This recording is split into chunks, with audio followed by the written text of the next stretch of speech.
Hello tout le monde et bienvenue dans cette troisième vidéo de la formation Deep Learning de 0 à TensorFlow.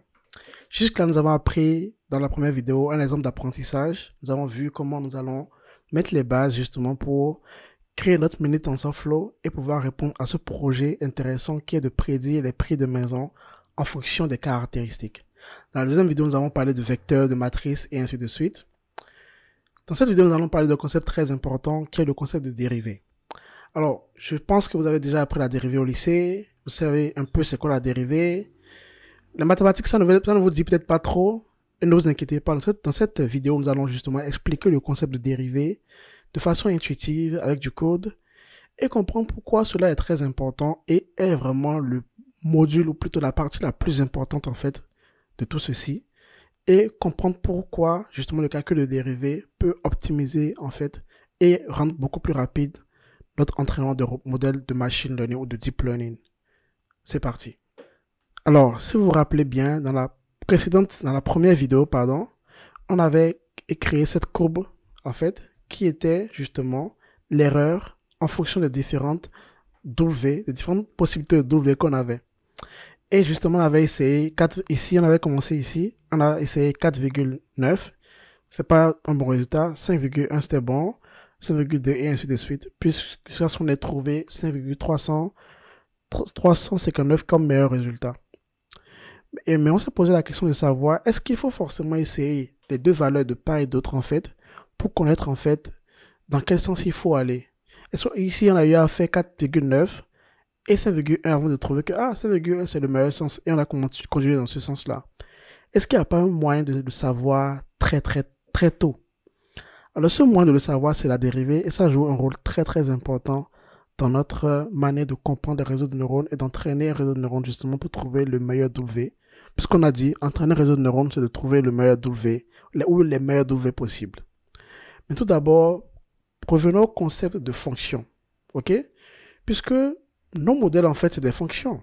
Donc, on a vu ici, notre modèle, c'est une fonction.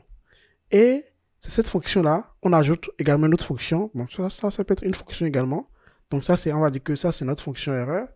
Ou bien la vraie fonction erreur, c'est ceci, c'est y moins y modèle. Donc du coup, c'est comme optimiser, en fait, trouver la valeur minimum, en fait, pour une fonction. Et donc, c'est notre fonction erreur qui est représentée ici. Mais en vrai, c'est quoi une fonction? Passons sur Paint pour l'expliquer. Donc, pour nous, une fonction, c'est tout simplement une boîte, ok, qui a une entrée et qui a une sortie. Donc, supposons qu'on a la boîte, par exemple, qu'on appelle double, qui est une fonction. Donc, f de x égale à 2 fois x. Donc, du coup, si tu lui donnes en entrée x égale à 5, bah, ce qui en sort, c'est quoi? C'est 10, ok? Et on peut l'appeler y également, qui est égal à f de 5. Très bien. Donc, c'est ça, une fonction. Donc, nous, notre modèle, en fait, qu'est-ce qu'il prend en entrée? Il prend, justement, des données, des x, des y, également un w, et il est censé nous donner l'erreur de ce modèle, parce que c'est le w qui représente le modèle vraiment. Donc, du coup, ce qu'il fait à l'intérieur ici, c'est quoi? Calcule le modèle, calcule justement la prédiction, puis calcule l'erreur qui est le y moins le y modèle. Ça veut dire quoi? On peut réécrire tout ceci avec du code Python, donc df de x par exemple, que nous retourne 2 fois x, et on peut l'exécuter, on peut faire un exemple f5 égale à 10. Donc voilà le code pour représenter une fonction. Alors, parlons de dérivée. C'est quoi la dérivée d'une fonction? La dérivée d'une fonction est tout simplement le taux de variation de cette fonction. Qu'est-ce que cela veut dire? Cela veut dire que quand vous prenez une fonction, donc la boîte noire comme ceci, et vous avez une entrée par exemple, supposons que l'entrée est 3. Donc vous avez une sortie, n'est-ce pas, qui correspond à ce 3-là. Quand on bouge légèrement, c'est-à-dire quand on bouge légèrement jusqu'à par exemple 3,00001, quel est l'impact sur la sortie? Est-ce que en faisant ça, on se retrouve à une sortie qui est jusqu'à ce niveau, ou bien une sortie qui est juste en bas ici? Juste un petit mouvement ici nous donne un écart considérable. Et là, on dira que le rapport de cet écart-là, donc cette distance-là, sur cette distance sera la dérivée. Donc, on dira que une petite variation de 0,001 nous donne en fait un résultat aussi grand. Donc, on dira justement que la dérivée, c'est le rapport en fait de ceci sur ceci. OK? Nous allons le voir sur la courbe. Alors, on avait déjà vu ce graphe-là avec cette courbe qui est notre fonction erreur ou loss en anglais. On a les W possibles. Alors, la dérivée sur cette courbe, par exemple, c'est quoi? C'est que quand on prend ce W égale à 10, ok? Ce W égale à 10, comme ceci. Quand on le bouge légèrement à 10,00001, quel est l'écart, justement, en termes d'erreur? C'est-à-dire, vous voyez, l'écart, c'est quoi ici? On a ça et ça. Donc, l'écart, c'est ceci. Donc, c'est le rapport, en fait, de l'évolution ici par rapport à ceci. Donc, ça, par exemple, c'est quoi? L'erreur qui est à ce niveau, il sera beaucoup plus grand. Donc, du coup, ça veut dire que, en fait, on aura une dérivée positive. Je répète. Ici, en évoluant, on augmente, en fait, en évoluant légèrement, on augmente l'erreur. Ça veut dire qu'on a une dérivée positive, là, puisque l'écart entre ceci et ceci, elle sera positive, parce que ceci est plus grand que ceci. Nous allons essayer de coder tout cela et revenir à ce graphe. Donc, si nous souhaitons trouver la dérivée, par exemple, de la fonction 2x en x égale à 3, par exemple, il nous suffit de faire f de 3, ok? Puis, f de 3.001, ok? Et donc, du coup, on va faire la différence sur la variation, pardon, qui est 0,001. Donc, on fera finalement quoi? On fera ceci, f de 3,001 moins f de 3. Donc, le tout divisé par 0,001.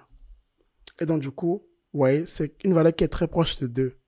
Et ceux qui ont fait les mathématiques savent que la dérivée de 2x, c'est 2. La dérivée d'une fonction, pareil, bah, c'est la constante qui est ici. Et donc, du coup, voilà comment on peut le faire ensemble et trouver, en fait, la dérivée d'une fonction en un point avec du code, tout simplement. Qu'est-ce que ceci veut dire? Ceci veut dire tout simplement que, supposons que le W était justement 3, en allant de W de 3 à 3,001, l'erreur augmente de 2. Ça veut dire qu'on a une dérivée positive. Donc, puisque notre objectif, c'est de diminuer l'erreur, ça veut dire que on va pas augmenter alors 3, on va diminuer 3. Retournons sur le graphe. Qu'est-ce que cela veut dire? Cela veut dire que si nous étions, par exemple, à ce niveau-là, à ce point, donc ce point, c'est quoi? C'est W égale à moins 15, on a une dérivée, on a une erreur correspondante. On veut calculer la dérivée, donc on passe à ce point-là, ici, une évolution légère, ok? Une évolution vraiment très légère, ici. Nous allons trouver que l'erreur de ceci est beaucoup plus faible. Donc, on va faire le ratio, justement. Nous allons nous rendre compte que ce sera, si on fait ceci, moins ceci, on va trouver quelque chose de négatif. Si on trouve quelque chose de négatif, ça veut dire quoi? Ça veut dire qu'en évoluant, on diminue l'erreur. Ça veut dire que nous devrions justement évoluer. Vous voyez les cas? Donc, du coup, ça veut dire quoi? Dérivée négative. Dans ce cas, on augmente W. Dérivée positive, ça veut dire que en évoluant, on augmente l'erreur. Donc, du coup, nous, on diminue W. Vous voyez? C'est très simple. Maintenant, repassons au code. Et ce que nous allons faire maintenant, c'est que nous aurons besoin justement de calculer la dérivée pour tous les W, en fait. La dérivée de notre erreur en tous les W possibles. Dans ce cas, il faut qu'on ait une fonction qui nous permette de faire tout cela de façon rapide. Donc, nous allons écrire une fonction qui prend en entrée une autre fonction, c'est-à-dire la fonction erreur et le point en lequel on veut calculer justement la dérivée. Donc, on va créer une fonction qu'on va appeler dérivée, qui prend en entrée une fonction et qui prend aussi le point en lequel on veut trouver la dérivée de cette fonction-là. Donc, ça fait quoi? Cette fonction va faire quoi? Nous allons avoir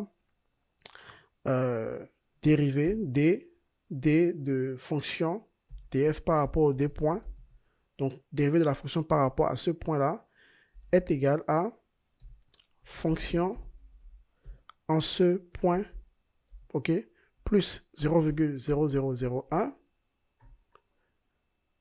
moins la fonction finalement en ce point-là. Donc, comme on a fait ici un f de 3,001 moins f de 3 et le tout divisé par 0,001. Ok? Donc, du coup, on retourne justement cette dérivée-là, df, des points. On l'exécute. Super. Donc, ce qu'on va faire, c'est qu'on va créer une fonction très banale, df, la fonction cube, par exemple. df, on va appeler ça cube, qui prend x à l'entrée et qui nous retourne x au cube. Alors, pour ceux qui savent la dérivée de x au cube, la formule en fait, vous pouvez déjà inférer le résultat qu'on aurait. Donc, supposons qu'on veut calculer la dérivée de x au cube en 5. Ça veut dire quoi? On va faire dérivée de la fonction c'est cube, justement, et on veut calculer la dérivée en 5. On trouve quoi? On trouve 7,5. Bon, là, il y a une erreur. On a ajouté un 0 de trop ici. Super. Donc, il fallait qu'on mette la même variation, ok? Donc, je reprends. On calcule ça. On obtient combien? On obtient 75,01. Donc, utilisons 75. Et ceux qui ont fait les mathématiques savent que la dérivée de la fonction x au cube, on sait que c'est 3, 6 au carré. Pourquoi? Parce que la dérivée d'une fonction xn par rapport à x, c'est nx de n moins 1. Et ici, notre n, c'est quoi? C'est 3. Donc, ça fait 3x, 3 moins 1 qui est égal à 2. Donc, 3x au carré. Donc, la dérivée de cette fonction, justement, en 5, c'est quoi? C'est 3 fois 5 au carré. Donc, c'est 3 fois 25 qui est égal à 75. Donc, voilà comment on a calculé la dérivée de la fonction x au cube en 5 très rapidement avec du code. Donc là, ça veut dire quoi? Ça veut dire que on peut définir une fonction erreur, justement, et avec le W qui correspond, c'est-à-dire on veut calculer la dérivée de la fonction erreur, justement, en un W précis pour savoir si, justement, il faut augmenter le W ou il faut le diminuer. Cela va nous permettre de ne plus justement commencer, en fait, à tâtonner, aller à gauche, aller à droite, vérifier ce que ça donne. Non, c'est tout simple. On prend le point 5, par exemple, calcule la dérivée de l'erreur en 5. Si on trouve que c'est une dérivée positive, ça veut dire quoi? Ça veut dire qu'en évoluant, en fait, on est en train de faire augmenter l'erreur. Donc, du coup, on va diminuer le W, on va passer de 5 à 4,9 et ainsi de suite. Donc là, ce serait un processus beaucoup plus rapide pour nous que de chercher après les valeurs de part et d'autre à chaque fois. Alors, c'est la fin de cette vidéo. Nous avons vu le concept de dérivée. On a créé une fonction qui permet de calculer la dérivée de n'importe quelle autre fonction. Alors, nous allons voir dans la prochaine vidéo le concept de fonction composée et la dérivée de fonctions composées. Et cela, ça veut dire quoi? Ça veut dire que notre dérivée, notre fonction erreur ici, elle est en fait une fonction composée parce que elle est composée d'une autre fonction qui est la fonction modèle. Et ça, ce n'est que le début. Le réseau de neurones, c'est plusieurs fonctions composées, plusieurs fonctions à la suite de l'une de l'autre. Et on parle de couches et ainsi de suite. Donc, comment on arrive à entraîner, calculer la dérivée de l'erreur justement en un W, quand ce W est aussi impacté par plusieurs fonctions. Et ben, c'est ce que nous allons voir dans la prochaine vidéo, qui est justement la vidéo sur le chain rule. Nous verrons cette règle-là qui nous permet d'entraîner, de trouver la dérivée par exemple en un point d'une fonction qui est composée. Je vous vois dans la prochaine vidéo. Ciao, ciao.